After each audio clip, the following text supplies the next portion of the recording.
मुकेश, सुना है ये संस्था भारत को नशा मुक्त करने का अभियान चला रही है। और और हम दोनों भी बहुत ज्यादा नशे के आदी हो चुके हैं। एक बार जाके देखते हैं, क्या पता कोई अच्छी दवाई मिल जाए। हाँ, लेकिन अब तो आदत पड़ गई है यार। कोई दवाई काम नहीं करेगा ऐसा लगता है। फिर भी तुम कहते हो तो कल सुबह चलेंगे। नमस्ते दीदी, हम दोनों बहुत नशे के आदी हो चुके हैं। हम शराब, सिगरेट छोड़ना चाहते हैं लेकिन छूट नहीं पा रहा है। कृपया कोई उपाय बताइए। आप दोनों तो पवित्र आत्मा हो, बस विकारों की धूल लग जाने के कारण अपने आप को भूल गए हो। दीदी, हम कहाँ पवित्र आत्मा है। हम तो चिकन मटन खाने वाले नशे में डूबे हुए लोग हैं। अगर हम वाकई पवित्र आत्मा होते तो शराब जैसी चीज छोड़ना हमारे लिए कोई बड़ी बात नहीं होती। मनोज, मुकेश, आप पहले भी अच्छे थे और आज भी हो। फर्क बस इतना है कि आपने अपने रियल स्वरूप को भुला दिया है। चलो, इस पर आपको एक कहानी सुनाती हूँ। एक बार की बात है, एक राजा अपने मित्र के राज्य में हो रहे उत्सव में शामिल होने के लिए घने जंगल से होकर जा रहे थे। रास्ते में उनके मुकुट में जड़ा हुआ एक बेशकीमती हीरा गिर गया। वर्षों बीतते चले गए। अब लोगों के आने जाने का पगडंडी रास्ता भी बदल चुका था। पत्तियां झड़ती रहीं, बारिशें होती रहीं और हीरा धीरे धीरे मिट्टी, धूल और कीचड़ में दबता चला गया। अब उसकी चमक मध्यम हो गई थी और पहचान धुंधला चुकी थी। कभी कभार कोई राहगीर वहां से गुजरता, हीरे को देखकर कहता, अरे, यह तो बस कांच का टूटा टुकड़ा है। कभी कोई उसे उठाता, फिर बेकार समझकर वहीं फेंक देता और हीरा फिर चुप हो जाता। अब उसे आदत हो गई थी नजरअंदाज होने की, ठुकराए जाने की। धीरे धीरे उसने मान लिया, मैं हीरा नहीं, पत्थर ही हूं। वक्त बीतता गया। उसने खुद को वही बना लिया जो दुनिया ने कहा। कीचड़ में रहना उसकी आदत बन चुकी थी। वो सोचता, यही मेरी जगह है, यही मेरा जीवन है। लेकिन फिर एक दिन एक संत उस वन से गुजरते हैं। उनकी दृष्टि जब उस धूल में लिपटे हीरे पर पड़ती है तो वे हीरे को देख मुस्कुरा उठते हैं। अरे, ये तो परम दुर्लभ रत्न है। संत धीरे से उसे उठाते हैं, अपने करुणामयी हाथों से उसे जल में धोते हैं। लेकिन हीरे को कीचड़ में रहने की आदत पड़ गई थी, इसलिए वह गुस्से में कहता है, मुझे मत छुओ, मैं यही ठीक हूं। संत प्रेम से कहते हैं, आपकी असली पहचान कीचड़ नहीं, चमक है। आप वह रत्न हैं जो राजाओं के मुकुट में शोभा पाते हैं।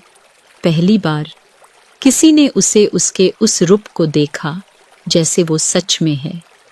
पहली बार उसे उसकी अपनी चमक दिखी।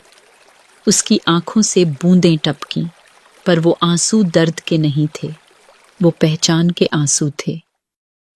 इसी प्रकार हम आत्मा स्वयं में एक अमूल्य हीरा हैं।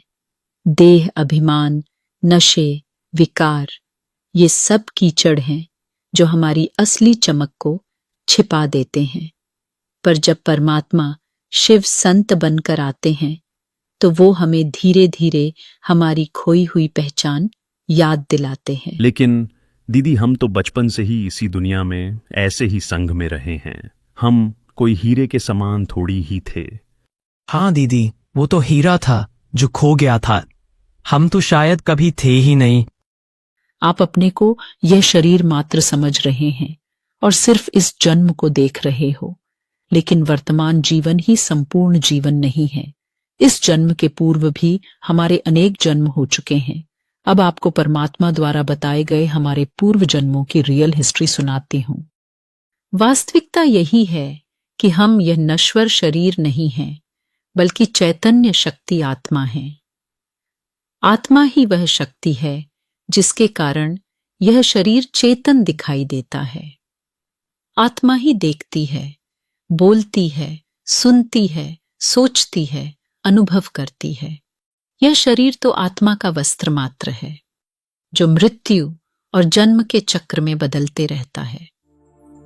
हमारा सच्चा घर यह संसार नहीं, बल्कि परम धाम है, शांति की वह दुनिया जहां हम परम पिता परमात्मा शिव के साथ निर्विकारी निरसंकल्प स्थिति में निवास करते हैं। वहां न शरीर है, न शब्द, न समय का बंधन है, केवल शाश्वत शांति और लाल सुनहरे दिव्य प्रकाश का अनुभव है। जब हम आत्माएं ब्रह्मलोक से पहली बार इस धरती पर आए थे, तब हम सतो प्रधान अवस्था में थे। शरीर में रहते हुए भी आत्मिक स्वरूप में जीवन जीते थे, इसलिए न शरीर के प्रति लगाव था, न कर्मेंद्रिय आकर्षित करती थी, न ही भौतिक सुख सुविधाओं की कोई लालसा थी। प्रकृति के पंच तत्व, पशु पक्षी सब देव आत्माओं की सेवा में हाजिर रहते थे और हर आत्मा 16 कला संपन्न, संपूर्ण निर्विकारी, मर्यादा पुरुषोत्तम और दैवीय गुणों से परिपूर्ण थे। लेकिन आत्मा अनेक जन्म शरीर में रहने के कारण धीरे धीरे अपने वास्तविक स्वरूप को भूलने लगती है और स्वयं को शरीर मात्र समझने लगती है। जैसे वह हीरा राजाओं के मुकुट में सुशोभित होने वाला था, लेकिन धूल मिट्टी कीचड़ में लंबे समय रहने के कारण अपने वास्तविक स्वरूप को भूल स्वयं को पत्थर ही समझने लगा।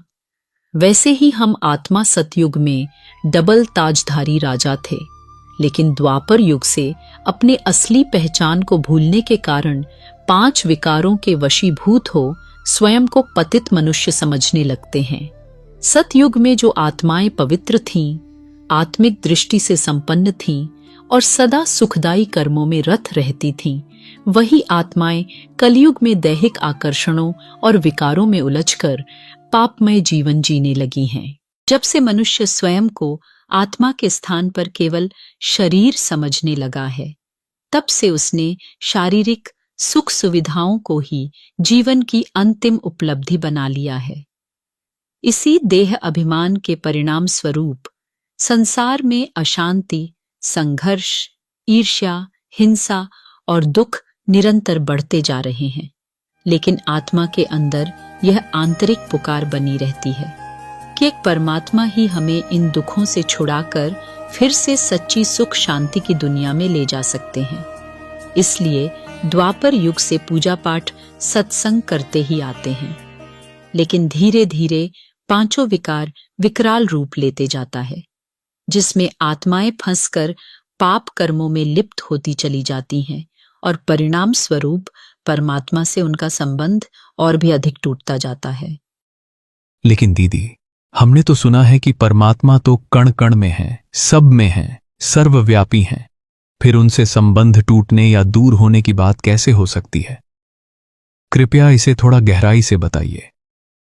मुकेश भाई, यह सच है कि कलयुग के अंतिम समय में मनुष्य ईश्वर को लेकर अनेक प्रकार की मान्यताओं और धारणाओं में उलझ गए हैं। एक ओर वे कहते हैं कि हर जीव में भगवान है, वहीं दूसरी ओर बेजुबान प्राणियों की बलि भी चढ़ा देते हैं। भगवान का यथार्थ पहचान न होने के कारण अपनी बुद्धि के अनुसार जिसको जैसा समझ आता है, वह वैसा परमात्मा का स्वरूप मानने लगते हैं। मानो कोई शिव की बहुत भक्ति करते हैं और उनकी मनोकामना पूर्ण हो जाती है, तो वह भगवान को शिवलिंग के रूप में पूजने लगते हैं। कोई की मनोकामना पूर्ण नहीं होती, तो वह भगवान के स्वरूप को ही नहीं मानते हैं। उनको लगता है कि भगवान है ही नहीं। जिनकी छोटी छोटी हद की इच्छाएं जहां पूर्ण होती है, वही उनकी भावना बैठ जाती है और उन्हें ही भगवान का रूप मानने लगते हैं और इसी तरह परमात्मा को सर्वव्यापी समझ सबकी पूजा करने लगते हैं। लेकिन अभी इस कलयुग के अंत में परमात्मा शिव हीरे समान हम आत्माओं को देह अभिमान और विकारों की तमो प्रधानता के कीचड़ से तो निकालते ही हैं, साथ में स्वयं अपना परिचय भी देते हैं। वह सर्वव्यापी नहीं है, बल्कि ब्रह्मलोक में रहने वाला सर्व आत्माओं के आत्मिक पिता हैं। धन्यवाद दीदी। अब जब स्वयं का सत्य परिचय और परमात्मा से संबंध का यथार्थ ज्ञान मिल गया है तो मुझे विश्वास है कि अब तो नशे जैसी आदतें भी सहज ही छूट जाएंगी। बिल्कुल मनोज। अब हमें आधा कल्प के लिए हाई एनर्जी वाले आत्माओं के साथ रहना है। इसलिए हमें ऐसे कर्मों से बचना है जो हमारी एनर्जी को नीचे ले जाए, और ऐसे संग से भी दूर रहना चाहिए जहां जाने से आत्मा की एनर्जी कम होने लगे। बल्कि हमें तो सदा ऐसे संकल्प, कर्म और संग करने चाहिए जिससे आत्मा की ऊर्जा बढ़ती रहे। जी दीदी। तो आज के लिए इतना ही। आपके आत्मिक उन्नति और आध्यात्मिक ज्ञान से जुड़े प्रश्न और उनके उत्तर के साथ फिर अगले दिन मिलेंगे।